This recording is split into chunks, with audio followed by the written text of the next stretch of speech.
بسم اللہ الرحمن الرحیم۔ السلام علیکم۔ پروگرام ہم قدم کے ساتھ آپ کا میزبان ناصر محمود خان حاضر خدمت ہے۔ امید ہے آپ سب خیریت سے ہوں گے، اپنا اور اپنوں کا خیال رکھتے ہوں گے۔ ناظرین، ہر ہفتے یہ پروگرام ہم آپ کے لیے لے کے حاضر ہوتے ہیں، جس میں کچھ اہم علاقائی اور بین الاقوامی خبروں پر تبصرے اور تجزیے پیش کرتے ہیں، اور اس کا مقصد یہ ہوتا ہے کہ ذرا ایک اور پوائنٹ آف ویو آپ تک پہنچایا جا سکے۔ آپ یقیناً اور بہت سارے چینلز پہ، ملکی اور بین الاقوامی چینلز پہ دیکھتے بھی ہوں گے ان موضوعات کے بارے میں، لیکن یہ میں آپ کو وثوق سے کہہ سکتا ہوں کہ ہمارے پروگرام میں پیش کیا جانے والا تجزیہ اور جو معلومات ہے وہ اینگل آپ کو شاید ہی کہیں اور دیکھنے یا سننے کو ملے۔ آج کے پروگرام میں دو موضوعات ہیں، اور اگر یہ کہا جائے کہ ایک موضوع ایسا ہے کہ یہ ہمارے پڑوسی ملک افغانستان سے تعلق رکھتا ہے۔ پچھلے 3-4-5 دنوں سے آپ لوگ دیکھتے آ رہے ہیں کہ جو صورتحال وہاں تبدیل ہوئی ہے۔ طالبان ایک دفعہ پھر انہوں نے 20 سال کے بعد کابل جو ہے اس کا کنٹرول سنبھالا ہے، اور افغانستان میں جو اس وقت کی حکومت تھی اشرف غنی کی، اب وہ وہاں پہ ختم ہو چکی ہے۔ اور جو بھی صورتحال ہوئی، چاہے اس میں انسانی حقوق کے معاملات ہوں، وہ ہمیں نظر آ رہے ہیں کہ اس پہ بڑی باتیں کی جا رہی ہیں۔ وہاں جو پلائٹ آف ہیومینٹی ہے اس پر بھی بات ہو رہی ہے۔ اب آگے اس کے خطے پہ کیا اثرات ہوں گے اس کا تذکرہ بھی آپ سنتے آ رہے ہیں۔ ہم بھی ایک پوائنٹ آف ویو لے کے آپ کے پاس حاضر ہوئے ہیں، اور دیکھیں گے کہ اس کا پاکستان پہ اور اس خطے میں موجود جو دیگر ممالک ہیں ان پہ بالواسطہ یا بلا واسطہ کیا اثر پڑے گا۔ لیکن اس سے پہلے کہ ہم اس کی طرف بڑھیں، میں چاہوں گا کہ ہم آپ کو لے کے چلیں چین، اور جہاں پہ ہمارے ساتھی ہیں شاہد افراز، جنہوں نے حال ہی میں تبت کا دورہ کیا۔ تبت چین کے 5 خود اختیار علاقوں میں سے ایک علاقہ ہے، اور اسے روف آف دا ورلڈ بھی کہا جاتا ہے، جی دنیا کی چھت، کیونکہ بلندی کے لحاظ سے بہت ایک اچھا خاصا بلند علاقہ ہے۔ وہاں پہ 70 سال چونکہ اس علاقے کو بھی ہو گئے ہیں اٹانومس ہوئے ہوئے، تو وہاں پہ جو لوگوں کا معیار زندگی ہے، وہاں کا جو طرز زندگی ہے وہ بہت بہتر ہوا ہے۔ چین کی مرکزی حکومت نے وہاں بہت سارے اقدامات ایسے کیے ہیں کہ جن کی وجہ سے وہاں بسنے والوں کا معیار زندگی بہتر ہوا ہے، تعلیم کا شعبہ ہو، صحت کا معاملہ ہو، یا پھر روزگار اور کاروبار کے معاملات ہوں۔ اس سب کے بارے میں ہم جانیں گے شاہد افراز سے۔ جی السلام علیکم شاہد، کچھ بتائیے کہ یہ جو چین کا خود اختیار علاقہ ہے تبت، آپ دورہ کر کے آئے ہیں، کیا دیکھا آپ نے؟ کچھ آنکھوں دیکھا احوال ہمیں اور ہمارے دیکھنے والوں کو بتائیے۔ جی ناصر، بہت شکریہ مجھے پروگرام میں مدعو کرنے کا۔ میں آپ کو بتاتا چلوں کہ چین کے تبت خود اختیار علاقے کو سطح سمندر سے اپنی بلندی کے اعتبار سے دنیا کی چھت بھی کہا جاتا ہے، اور یہ علاقہ صحت کے اعتبار سے بھی دنیا میں انتہائی مقبول ہے۔ اسی باعث چین میں موجود غیر ملکیوں کی یہ خواہش رہتی ہے کہ انہیں ایک مرتبہ تبت جانے کا موقع ملے تو میری خوش قسمتی کہی ہے کہ مجھے یہاں 10 روز تک قیام کرنے اور یہاں کی تعمیر و ترقی کو انتہائی قریب سے دیکھنے کا موقع ملا۔ ناصر، جیسا کہ آپ نے اپنے سوال میں تبت کی پرامن آزادی کے 70ویں برس کا ذکر کیا، تو یہ بات اہم ہے کہ ان 70 سالوں میں تبت میں اقتصادی سماجی ترقی کے اعتبار سے انقلابی تبدیلیاں رونما ہوئی ہیں۔ مجھے خود تبت کے دیہی اور شہری علاقوں میں جانے کا موقع ملا اور عام لوگوں سے بات چیت کے دوران ان کی خوشحال زندگی سے متعلق بھی دریافت کیا۔ ناصر، یہ بات قابل ذکر ہے کہ تبت کو اپنے سخت موسمی حالات اور جغرافیائی خد و خال کی وجہ سے چین میں انسداد غربت کا مشکل ترین محاذ سمجھا جاتا تھا، لیکن چینی حکومت کی مسلسل کوششوں سے چین کے دیگر علاقوں کی طرح تبت بھی غربت کو مکمل طور پر شکست دے چکا ہے۔ یہاں کی تمام کاؤنٹیز گزشتہ برس غربت سے چھٹکارا پا چکی ہیں، اور چینی حکومت نے تبت کے لیے سازگار پالیسیاں متعارف کرواتے ہوئے ٹیکس اور مالیات، انفراسٹرکچر، صنعتی ترقی، تعلیم، صحت، ثقافتی تحفظ، ماحولیاتی تحفظ اور دیگر شعبوں کو شامل کرتے ہوئے تبت میں معاشی ترقی کا ایک نیا باب رقم کیا ہے۔ جہاں تک ناصر آپ نے عوام کے معیار زندگی میں بہتری کا پوچھا ہے، تو میں مختصراً 2-3 شعبہ جات کا لازماً ذکر کرنا چاہوں گا جن کا میں نے خود بھی مشاہدہ کیا ہے۔ آپ کو سن کے حیرت ہوگی کہ آج سے 70 برس قبل طبی سہولیات کی کمی کے باعث تبت کے شہریوں کی اوسط عمر صرف 35.5 برس تھی، مگر آج بہترین طبی مراکز کی بدولت اوسط عمر 71.1 برس ہو چکی ہے۔ قابل ذکر بات یہ ہے کہ تبت کے باشندوں کو اب علاج معالجے کے لیے چین کے دیگر بڑے شہروں کا رخ نہیں کرنا پڑتا ہے، بلکہ 400 سے زائد بڑے امراض کا علاج اب تبت میں ہی ممکن ہے، اور تبت میں آج مختلف اقسام کے 1642 طبی ادارے موجود ہیں، جن میں جدید ترین سہولیات سے آراستہ 11 گریڈ اے ہسپتال بھی شامل ہیں۔ صحت کے علاوہ ناصر، اگر تعلیمی شعبے میں ترقی کی بات کی جائے تو قدیم تبت کی نسبت جہاں ایک بھی مناسب اسکول موجود نہ تھا، آج جدید تبت میں خواندگی کی شرح 95% سے تجاوز کر چکی ہے، اور اس وقت یہ خطہ مفت 9 سالہ لازمی تعلیم کی فراہمی پر مکمل عمل پیرا ہے، اور مجموعی طور پر اس وقت تبت میں مختلف نوعیت کے 3195 اسکول موجود ہیں، جن میں زیر تعلیم طلبہ کی تعداد تقریباً 8 لاکھ ہے۔ تبت سے باہر جا کر تعلیم حاصل کرنے والے طلباء کی تعداد بھی 92,000 سے زائد ہو چکی ہے، اور 7 دہائیوں کی کوششوں کے بعد تبت میں ایک جدید اور جامع تعلیمی نظام پری اسکول، بنیادی تعلیم، پیشہ ورانہ تعلیم، اعلیٰ تعلیم اور خصوصی تعلیم کا احاطہ کرتا ہے۔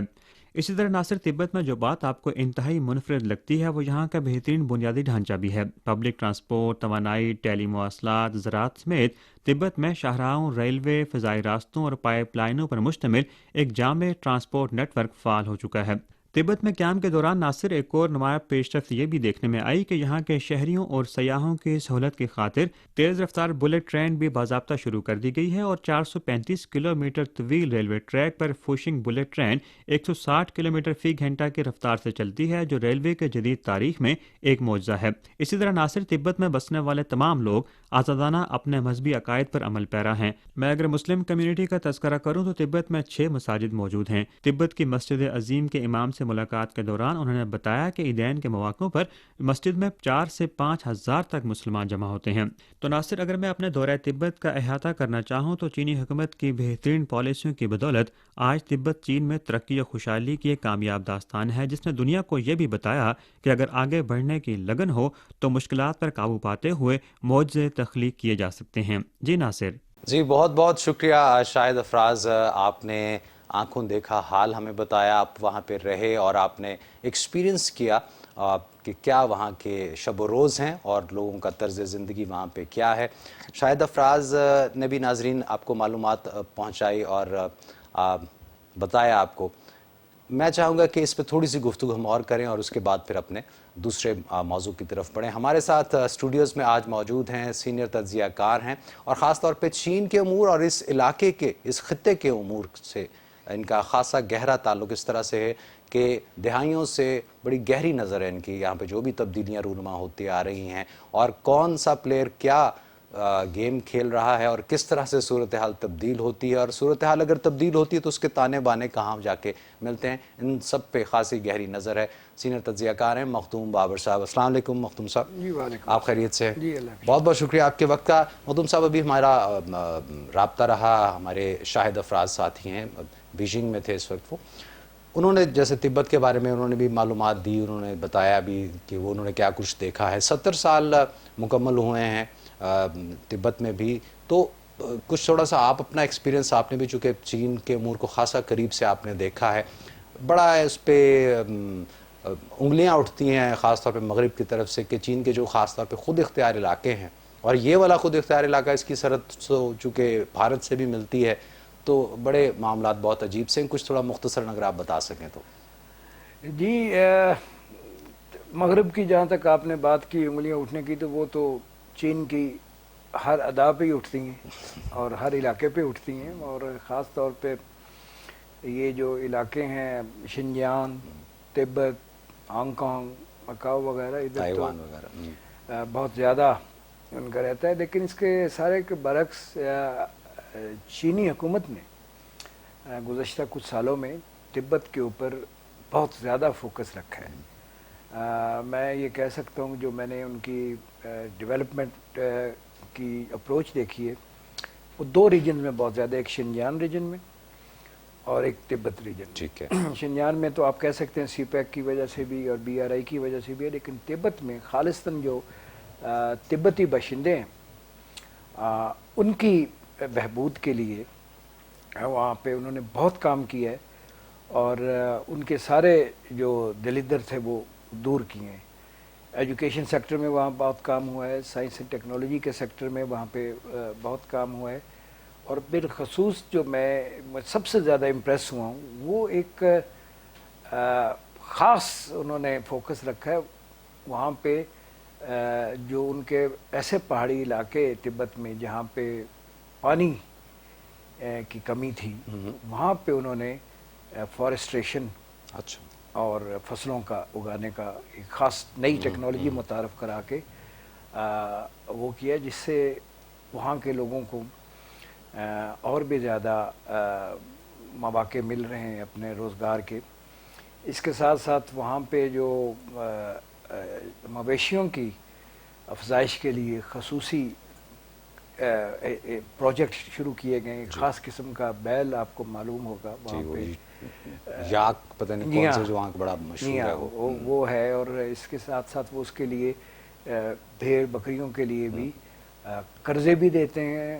انہوں نے وہاں پہ ان کے لیے ان کی افزائش کیسے کرنی ہے اس کے ٹریننگ پروجیکٹس گورنمنٹ کی طرف سے شروع ہیں، ان کی خوراک تک وہاں پہ فراہم کی جاتی ہے۔ اس سے بھی جو غلہ بانی سے وابستہ تبتی باشندے ہیں ان کی زندگیوں میں بھی ایک روزگار کے حوالے سے ایک انقلاب آیا ہے۔ ٹھیک ٹھیک، تو یہ بہت سی چیزیں ہیں۔ اب اس کے تبت کی اس سے ہٹ کے ایک اس کی دفاعی حیثیت بھی ہے چین کے لیے، اور بڑے عرصے سے بھارت کے ساتھ یہ جو تبت کا بارڈر ہے چین کا، یہاں پہ بڑی سینسٹیوٹیز رہی ہیں، اور ابھی حال ہی میں اسی ایریا میں لداخ میں بھارت نے کچھ شرارتیں کی بھی ہیں اور اس کا خمیازہ بھی بھگتا ہے، اور وہاں پہ ایک اچھی خاصی دفاعی لائن بھی چین کی موجود ہے، اور اس لحاظ سے اس کو ایک ڈیفنس اورینٹڈ ایریا دفاعی اعتبار سے بہت اہم ہے وہ بہت اہم چین کے ہے۔ لیے۔ تو ٹھیک ہے، یہ بالکل ٹھیک۔ آپ نے ذکر کیا بھارت کا بھی کہ جی بھارت جو ہے وہ اس نے حالیہ مہینوں میں ہمیں دیکھنے میں ملا کہ چین کے ساتھ اس کی باہر کچھ تناؤ وہاں پہ ہمیں نظر آیا اس سرحد والے ایشو پہ۔ یہ افغانستان کا سر جو معاملہ ہے، ہم آلموسٹ ایک ہفتہ ہی ہونے والا ہے جو بھی ڈیولپمنٹس وہاں ہوئی ہم نے دیکھی، اور بہت تیزی سے صورتحال تبدیل ہوئی ہے۔ آ رہے ہیں، آیا چاہتے ہیں، آ گئے ہیں، اور پھر وہ جایا چاہتے ہیں اور پھر وہ چلے گئے، کچھ ایسا اور کچھ پتہ نہیں چل رہا۔ بھارت بہت ہمیں اس پہ واویلا کرتا ہوا نظر آیا۔ اس سے پہلے کہ ہم باقی فریم کھولیں اپنے پروگرام کا، میں چاہوں گا کہ مختصراً پہلے تھوڑی سی بات، ذرا بھارت کا ذکر ہو ہی گیا ہے، بھارت بہت سیکھپا نظر آ رہا ہے، اور اس کا جو خاص طور پہ جو بھارتی میڈیا ہے وہ ہمارے دیکھنے والوں نے دیکھا بھی ہوگا کہ وہ بہت جی ہم نے وہاں پہ یہ کچھ کر دیا، ڈیمز بنائے، یہ کیا وہ کیا، اور کوئی ہمیں پوچھ نہیں رہا۔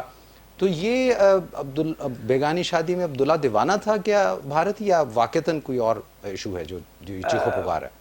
سب سے پہلے تو آپ نے نوٹ کی ہوگا، اتنے سالوں سے آپ کے پروگرام میں بھارت کے بارے میں جب بات ہوتی ہے تو میرے چہرے کے یہ تاثرات نہیں ہوتے۔ ٹھیک ہے، آج جو میرے چہرے پہ مسکراہٹ آئی افغانستان کے ساتھ بھارت کا سن کے، اس کی وجہ یہی ہے کہ ان کی سب تدبیریں دھری کی دھری رہ گئیں، اور جو واویلا ان کے میڈیا نے مچایا ہوا ہے، اس سے تو ایسے لگ رہا ہے جیسے طالبان کابل میں نہیں دلی میں داخل ہو گئے۔ ارے اچھا، ان کو بار بار ٹیررسٹ کہہ رہے ہیں، ان کے بارے میں ایسے کنسرن پیدا کر رہے ہیں جیسے کوئی 10 لاکھ انڈین شاید افغانستان میں رہتا ہے، جی وہ بھوکے مر جائیں گے، وہ یہ ہو جائے گا۔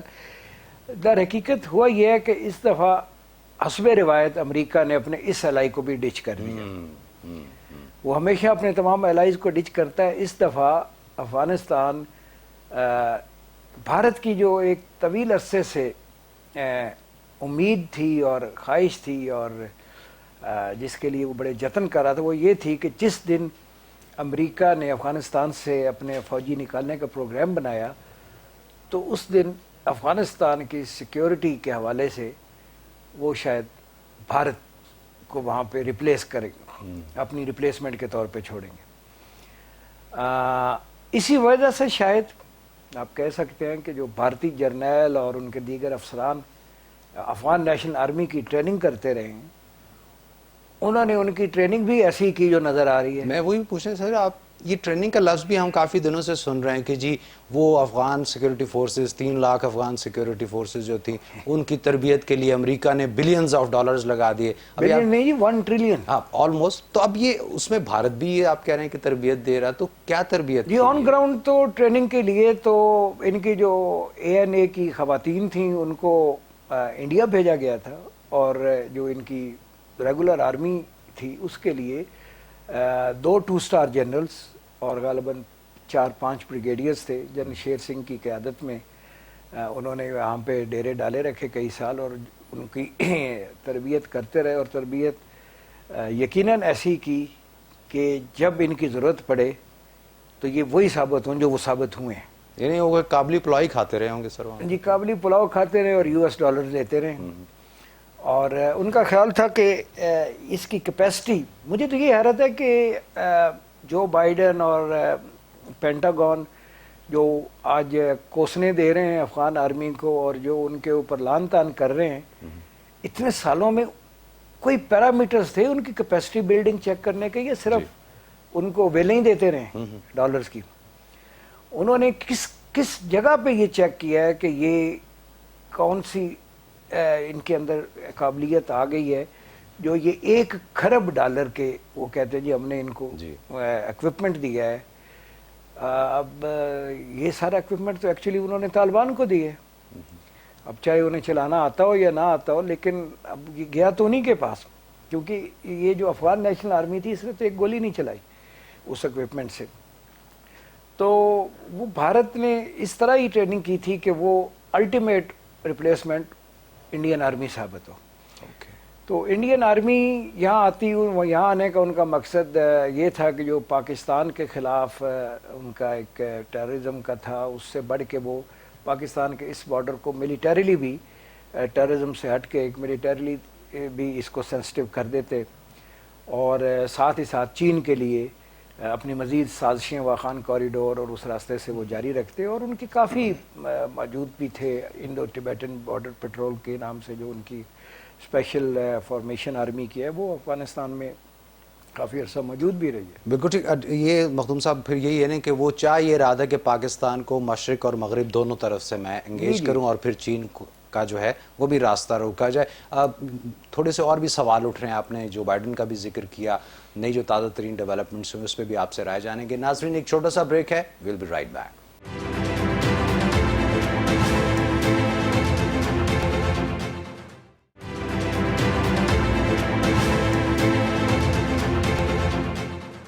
جی ویلکم بیک. ناظرین پروگرام میں گفتگو ہو رہی ہے, ہمارے ساتھ شریک گفتگو ہیں سینئر تجزیہ کار مختوم بابر صاحب. بریک پہ جانے سے پہلے آپ نے بھارت کا ذکر کیا کہ بھارت کی جو ہے نا کچھ نہ دوا نے کام کیا, وہ تدبیریں ساری ضائع ہو گئیں, اور وہ بقول ان کے بھی اربوں روپے جو ہیں ڈالر ہیں وہ ضائع وہاں پہ ہو گئے. اب آتے ہیں سر امریکہ کی طرف.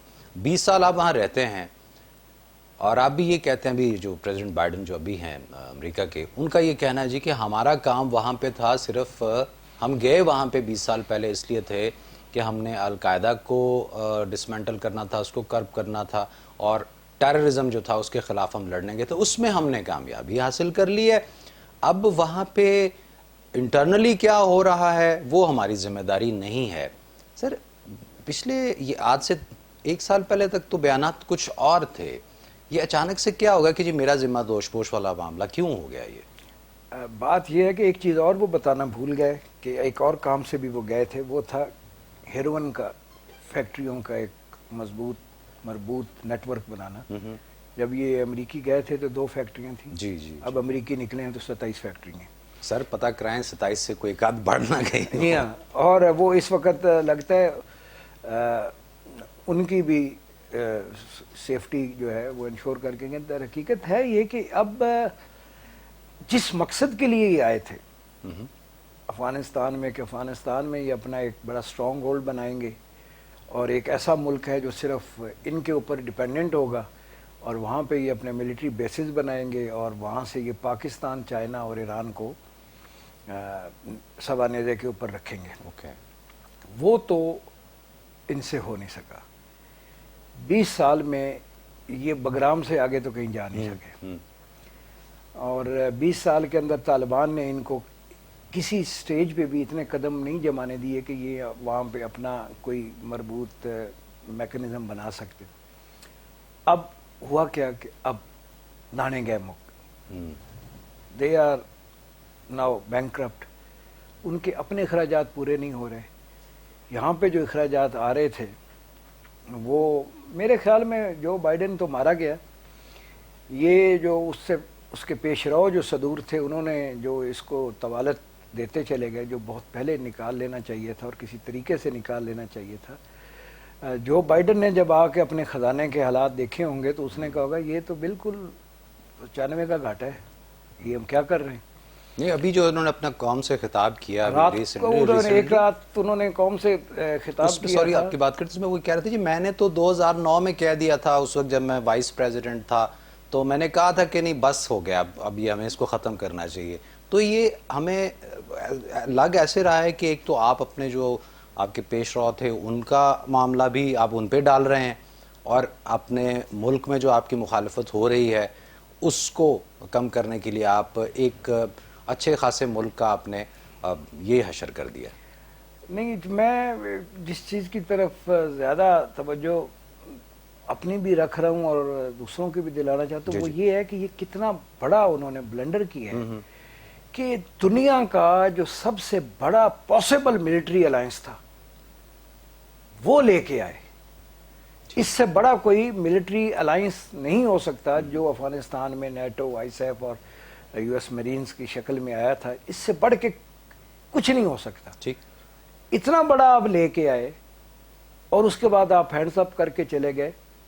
اس کا مطلب ہے کہ جو طالبان ہیں ان کو اب کوئی آپ کا ڈر خوف نہیں رہا. اس سے بڑھ کے ان پہ کیا آ سکتا ہے جو انہوں نے 20 سال بھگت لیا اور اس کو بھگا لیا. آپ نے تو ان کا وہ جو کہتے ہیں نا ڈر جھاکا ہی ختم کر دیا.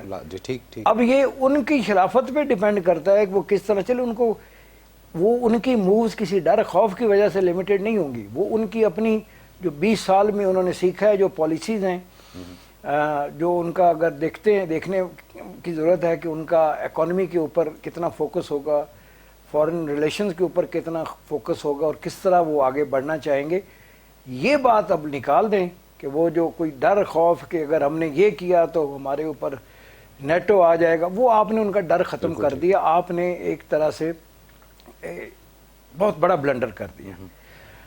اب بعض لوگ کہہ رہے ہیں جی وہ پاکستان کے ساتھ ان کے ریلیشن کیسے ہوں گے اور ان کے امریکہ کے ساتھ. جی پاکستان تو ان کے خلاف جو امریکہ کی کارروائی شروع ہوئی تھی اس میں اتحادی تھا. تو جب انہوں نے امریکہ کو کچھ نہیں کہا تو پاکستان سے ان کو کیا بیر ہوگا؟ 20 سال ہو گئے ہیں اس کو. جب امریکی افواج کو انہوں نے بالکل سیف پیسج دے دیا، امریکن ڈپلومیٹس کو سیف پیسج دے دیا، تو پاکستان کے ساتھ تو ان کے بڑے اچھے ریلیشن رہے ہیں. اور بیچ میں جو آیا وہ ان کو بھی اچھی طرح اندازہ ہے کہ ایک اور حکومت تھی، ایک اور حکمران تھا، کچھ اور پالیسیز تھی. 20 سال پہلے کی بات ہے. اب پاکستان میں اور حکمران ہیں، خاص طور پہ وہ وزیر اعظم ہے جو عرصہ دراز سے طالبان کے ساتھ مذاکرات کی بات اپوزیشن کے زمانے میں بھی کرتا ہے. تو میرا نہیں خیال کہ ان کے اندر کوئی ایسے چیزیں ہوں. لیکن امریکہ نے جس طرح جس بھونڈے انداز میں یہ انخلا کی، $1 ٹریلین وہ فرماتے ہیں کہ انہوں نے خرچ کیا ہے ان کی فوج کے اوپر، اس میں سے آدھا بھی یہ ان کے کسی پولیٹیکل ریکنسیلیشن کے اوپر خرچ کرتے، کوئی پولیٹیکل میکنزم بنانے پہ خرچ کرتے. تو میرا خیال ہے صورتحال بہت اچھی ہوتی اگر یہ کسی سٹیج پہ بھی اس پہ طالبان کو اور نان طالبان جو پولیٹیکل اینٹیٹیز ہیں ان کو لے آتے کہ پراپر الیکشن ہوتے اور ایک اپوزیشن ہوتی اور ایک گورنمنٹ ہوتی. انہوں نے تو وہاں پہ جو جمہوریت کرائی وہ اتنی بونڈی تھی کہ ایک دن میں 2 صدر علیحدہ علیحدہ حلف لے رہے تھے. جی. یہ تو انہوں نے وہاں پہ پولیٹیکل میکنزم کیا. یہ بنتے تو بڑے دائی ہیں کہ ہم جمہوریت بحال کرانے فلاں ملک میں جا رہے ہیں اور فلاں ملک میں جا رہے ہیں. They are completely a failed story in every country where they went. لیکن مختوم صاحب اگر تو صرف امریکہ فیل ہوتا یا اس کے الائز جو ہیں وہ فیل ہوتے ہمیں اب دیکھنے میں آیا کہ برطانیہ نے بھی تنقید کی ہے اس کے اس وڈرال پہ، جرمنی نے بھی کی ہے. اگر تو بات وہاں تک ہوتی وہ تو ٹھیک ہے، نہ جرمنی کی سرحدیں افغانستان سے ملتی ہیں، نہ برطانیہ کی، نہ امریکہ کی، نہ ان کے کسی اور ایلائز کی. خطے میں تو پاکستان بیٹھا ہے، امیڈیٹ اس کا نیبر ہے، ایران ہے، چائنا ہے. مسئلہ تو وہ اس خطے کے لیے وہ بنا کے چھوڑ دیا نا. حالانکہ ہلری کلنٹن تو کہتی رہی کہ ہم ہسٹری ریپیٹ نہیں کریں گے، لیکن ہسٹری کی گونج اور ایکو تو ہم تک پہنچ رہی ہے. پھر امریکہ کی سرحدیں تو ہر ملک سے ملتی ہیں ان کی تو آپ بات چھوڑ دیں.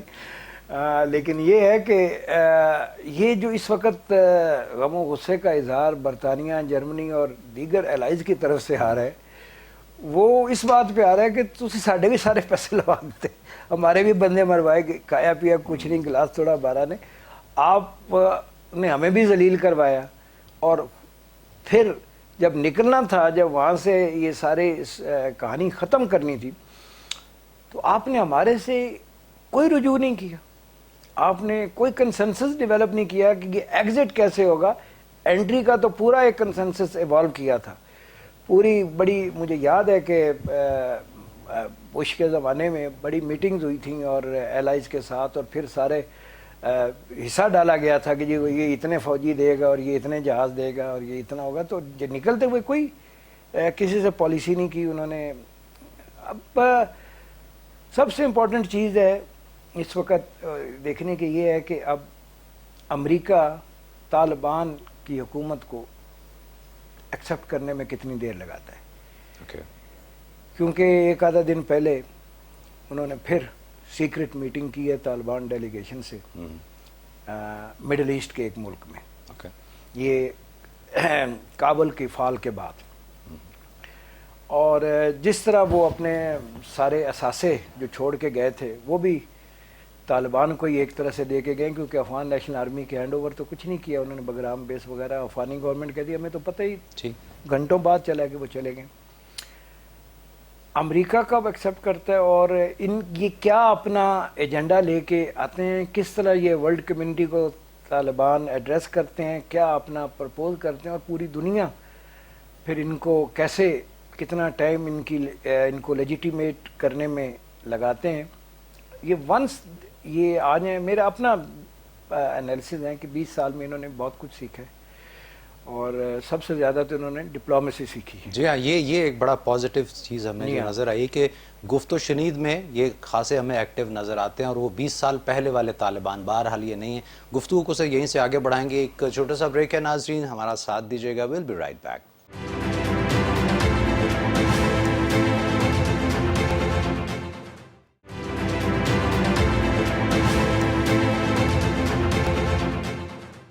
جی ویلکم بیک ناظرین.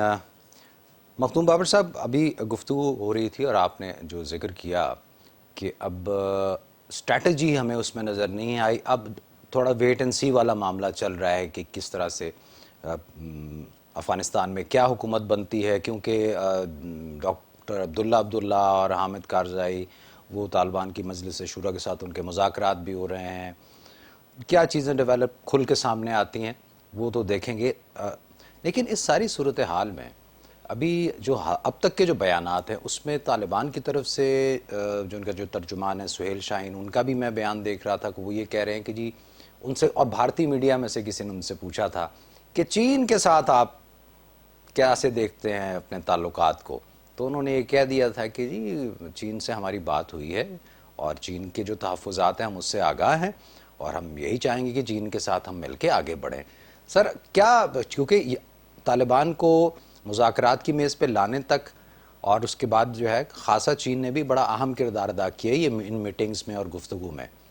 جی گزشتہ ہفتے ہم نے بھی ڈیلی میل کے جو کورسپونڈنٹ ہیں افغانستان میں، جان نیلسن، انہوں نے ملا شاہین کا انٹرویو کیا تھا اور اسپیشل فوکس تھا چین کے اوپر. سب سے پہلے تو انہوں نے کہا کہ شنجیان کے بارے میں ہمارا کوئی منفی ڈیزائن نہیں ہے، اور انہوں نے اس کو چین کا قطعی اندرونی معاملہ قرار دیا.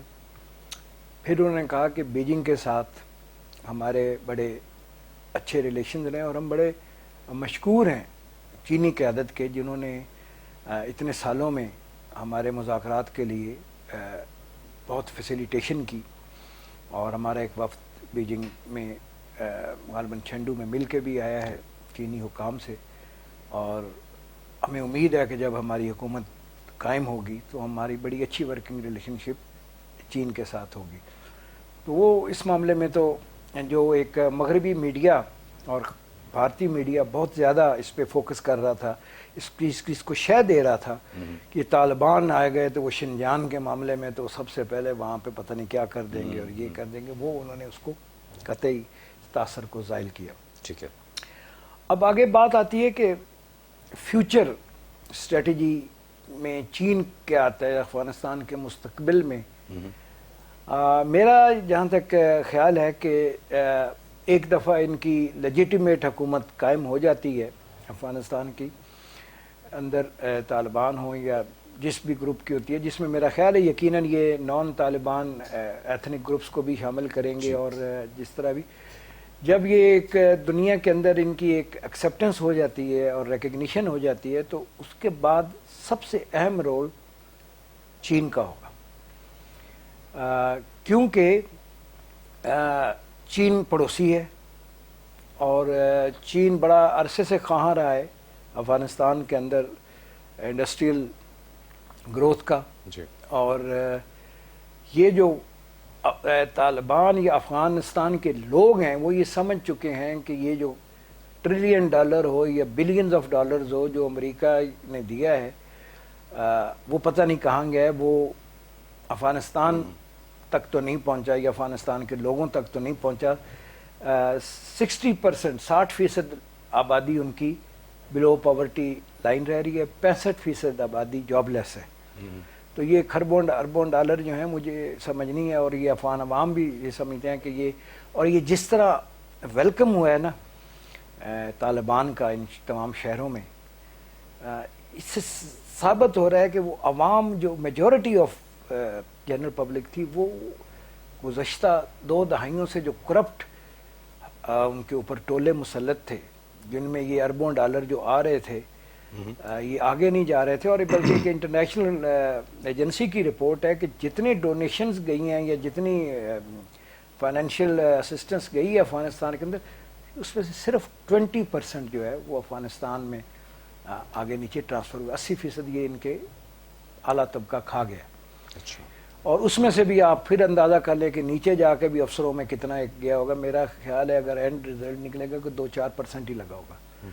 تو یہ جو ویلکم انہوں نے کیا نا، یہ اس طرح ہی ویلکم کیا جب وہ ڈاکٹر نجیب کے زمانے میں اس وقت کرپشن سے تنگ عوام تھے، تو انہوں نے ان کو پہلی دفعہ ویلکم کیا تھا۔ اب افغانی عوام اور طالبان دونوں یہ سمجھتے ہیں کہ اگر چین جیسا ان کو پارٹنر ملے، فائنینسر ملے اور سرپرست ملے، تو ان کو کسی اور کی ضرورت نہیں ہے۔ ٹھیک ہے، اور چین نے بھی یہ دیکھنا ہے کہ امیڈیٹ چیلنج جو افغان گورنمنٹ جو بھی ہوگی اس کا جو ہونا ہے ابھی امریکی انخلاء کے بعد اور اس ساری صورتحال کے بعد، امیڈیٹ چیلنج اکانومی ہونا ہے۔ obviously، اور چین کو یہ بھی سوچنا ہوگا کہ اگر اس موقع پہ کوئی تھوڑی ہچکچاہٹ دکھائی گئی تو یہ ویکیوم ایک دفعہ پھر انڈیا یا امریکہ جیسی قوتیں ان سے فائدہ اٹھائیں گی، اور یہ جو کیونکہ آج کی حقیقت ہے کہ پیسے کے بغیر آپ نہیں چل سکتے۔ صحیح، طالبان ہوں یا جو بھی ہوں، جس نے بھی ملک چلانا ہے اس کو اکانومی رن جی ہاں، اور کرنے وہ کے لیے ضرورت ہے۔ افغانستان کی صورتحال ایسی تو ہے نہیں کہ آپ ٹیکسز لگائیں گے اور لوگوں سے جمع کریں گے، یقیناً چینی جو قیادت ہے وہ اس بارے میں اس وقت ایک مرتب قسم کا پلان بنا رہے ہوں گے۔ ٹھیک، اچھا وقت کم ہے میرے پاس محمود صاحب، آخر میں بس میں مختصراً بس یہ جاننا چاہوں گا کہ ایسی جو سچویشن ہوتی ہے، ہم نے دیکھا بھی ہے ابھی بھی جو ریسنٹ فوٹیجز بھی آتی رہی ہیں کہ لوگوں کا انخلا ہمیں دیکھنے کو ملا، لوگ بہت سارے علاقوں سے نکل کے ڈسپلیس ہوئے ہیں۔ وہ آج سے 40 سال پہلے بھی یہی صورتحال تھی، پھر یہ آنا جانا لگا رہا۔ اس سارے انسیڈنٹ میں بہت ساری ایسی ہمیں تصویریں اور فوٹیجز ہم نے دیکھیں جس پہ کہ لوگ جو ہیں، جو انسان ہے، عام بندہ ہے، عوام ہے، وہ بہت تکلیف میں ہمیں بہرحال نظر آیا۔ وہ پرو طالبان تھا، اگینسٹ طالبان تھا، پرو امریکہ تھا، جو بھی، عام بندہ جو ہے ہیومینٹی والا معاملہ اس پہ کوئی بات نہیں ہو رہی ہے, اس پہ سوائے UN کی اور کہیں سے کوئی ایسی آواز آ نہیں رہی. تو یہ جو علم بردار ہیں کیا انہیں یہ نظر نہیں آ رہا کہ اتنی جلدی انخلا کے بعد یہ جو 3.5 کروڑ 38 ملین جو لوگ ہیں افغانستان کے, ان کا کیا ہوگا؟ دیکھیں ان میں پہلی چیز تو یہ کہ اس وقت ایک جو ہے نا پریشانی ہے, وہ اتنی مصیبت نہیں ہے جتنی مصیبت کا سوچ کے ان کو پریشانی ہے. ٹھیک, وہ پریشانی ہے ان کے پچھلے طالبان, ماضی ہانٹ کر رہا ہے ان کو. ہاں, اس کی وجہ سے وہ گھبرائے ہوئے زیادہ ہیں.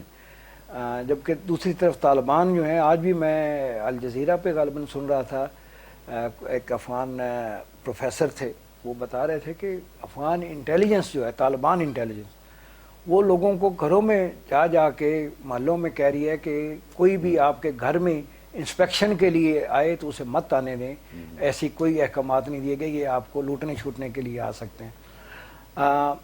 وہ تو بڑا جو ہے ہمدردانہ رویہ عوام کے ساتھ بظاہر دکھا رہے ہیں اس وقت تک. اب یہ جو ہے ایک 30-40 سال سے افغانستان میں ایک یہ ٹرینڈ ہے ملک سے مائیگریٹ کرنے کا, کیونکہ افغانستان کے اندر جیسے کہ ہم پہلے بھی ڈسکس کر چکے ہیں, کوئی رے کاکھ نہیں سر ہوتے. ہاں وہی نا, وہاں پہ انفراسٹرکچر پہلے سوویت یونین نے تباہ کر دیا, پھر ابھی جو کچھ بچا جو ری بلڈ ہوا وہ اجتماع ہو گیا. تو وہ ایک جو نکلنے کا رجحان ہے وہ تو رہا ہے, وہی جو ہم بات کر رہے تھے, چین جتنی جلدی کچھ وہاں پہ ایسا نظام کرنے میں کامیاب ہو جاتا ہے کہ جس سے افغان لوگوں کو وہاں پہ جابز ملیں اور وہاں پہ اپرچونٹیز ملیں, اور یہ اکیلے چین کا کام نہیں ہے, اس میں عالمی برادری کا بھی اس میں کردار ہے, اور یہ بہت اہم ایک معاملہ. بہت بہت شکریہ مختوم باور صاحب آپ کی تشریف آوری کا. ناظرین, یہ تھا ہمارا پروگرام, اور ہم اپنے اسی پلیٹ فارم سے یہ ذکر کرتے آئے ہیں کہ انسان اور انسانیت سے تعلق رکھنے والی جو چیزیں ہوتی ہیں ان پر توجہ دینا بھی بہت اہم ہوتا ہے. نتیجہ جائے کہ ہم اور دیگر معاملات کو دیکھتے رہتے ہیں. معیشت اور معاشرت تبھی سروائیو کرتی ہے اگر اس کے پیچھے انسان کی بھلائی اور اس کی ترقی اور اس میں شامل ہو. اپنا خیال رکھیے گا, آپ سے پھر یہیں سے ملاقات ہوگی. ٹیک کیئر, اللہ حافظ.